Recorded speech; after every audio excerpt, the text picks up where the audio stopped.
le sport, le handicap et l'entreprise. Souvent, vous savez, il y a beaucoup d'événements sur le handicap et l'entreprise. Et souvent, on est dans la confrontation.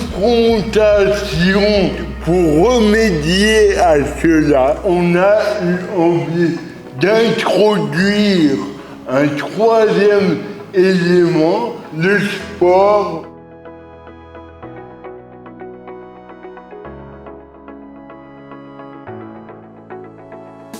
Quand on est accroché sur une paroi et qu'on a peur parce qu'on ne sait pas ce qui va nous arriver si on lâche la prise qu'on a, il y a un moment donné, il faut bien avoir de l'énergie, il faut bien avoir de l'envie et oser se dire allez, je tente, j'ose lâcher les prises que je connais pour aller chercher celle d'après.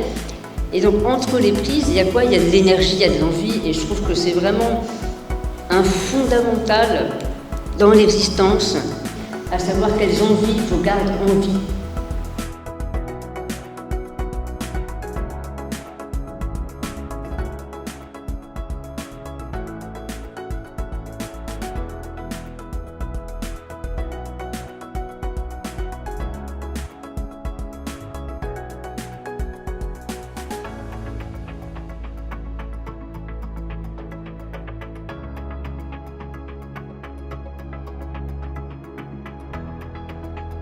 J'ai pris mon anti-sèche parce que je ne voulais pas trahir les paroles de synthèse. Ce projet, c'est si tu veux construire un bateau, ne rassemble pas tes hommes et femmes pour leur donner des ordres, pour leur expliquer chaque détail, pour leur dire pour trouver chaque chose. Si tu veux construire un bateau, c'est d'être dans le cœur de tes hommes et femmes le désir de l'avenir. Donc le projet, on est d'accord, c'est de faire une nacelle de montgolfière qui puisse être adaptée pour que une personne en situation de handicap puisse devenir pilote dans un premier temps de montgolfière et puisse accompagner n'importe qui dans une montgolfière, ce qui n'est pas le cas aujourd'hui.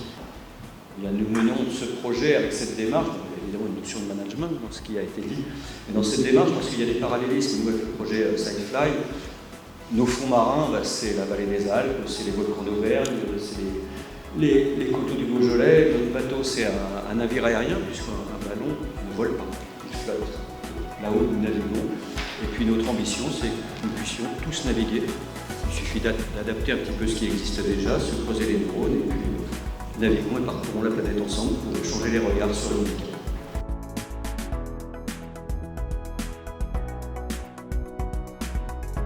Donc la question va être, comment est-ce que lorsque nous sommes confrontés à la différence, comment est-ce que nous sommes confrontés à une agression, nous pouvons répondre de la manière la plus harmonieuse possible. Lorsque quelqu'un, en fait, veut nous imposer un contrôle, qu'est-ce que je fais là? Je suis en train de vouloir le contrôler, le maîtriser. Si je veux exercer ce contrôle et dominer, en fait, Jean-Baptiste, lui, qu'est-ce qu'il peut faire? Tu peux répondre comment? On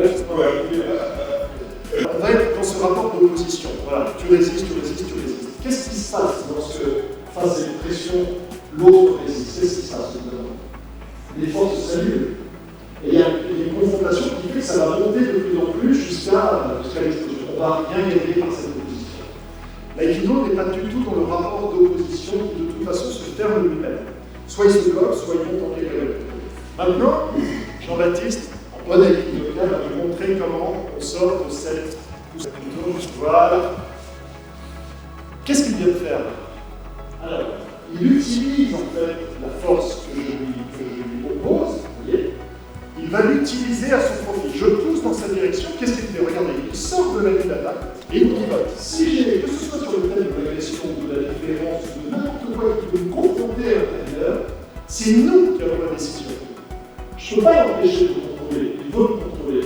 Et je peux l'empêcher de répondre en opposition à cette volonté de contrôle. Très souplement.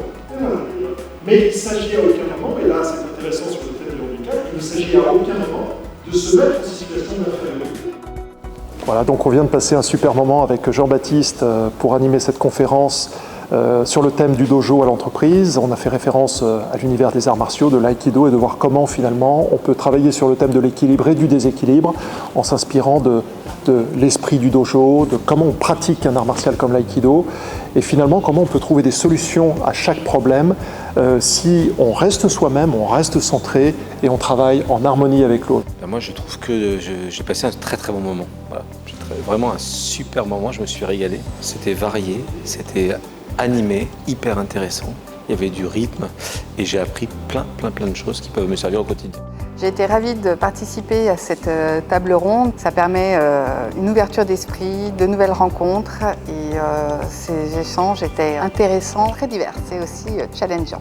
Ce que j'ai pensé de la conférence, comme d'habitude très positif, avec l'impulsion que met Jean-Baptiste dans tous les événements qu'il organise. J'ai été très touchée par une phrase qui a été soulevée par Eric Hubler, qui a souligné que Jean-Baptiste faisait vraiment une force de ses phrases chocs, et ces phrases chocs, elles passent vraiment par l'humour. Je retiens ça, ce fil conducteur des événements organisés par Jean-Baptiste et Nouvelle Ère. Ce que j'ai également beaucoup apprécié, c'est le parallèle du dépassement de soi qui a été fait entre les sportifs et puis les personnes en situation de handicap.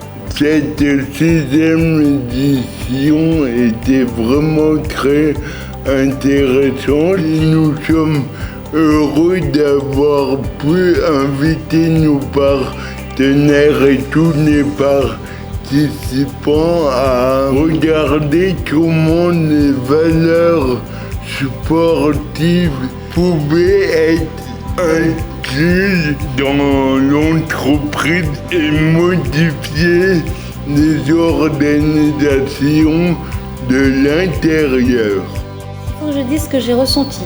Première impression forte, un beau congrès.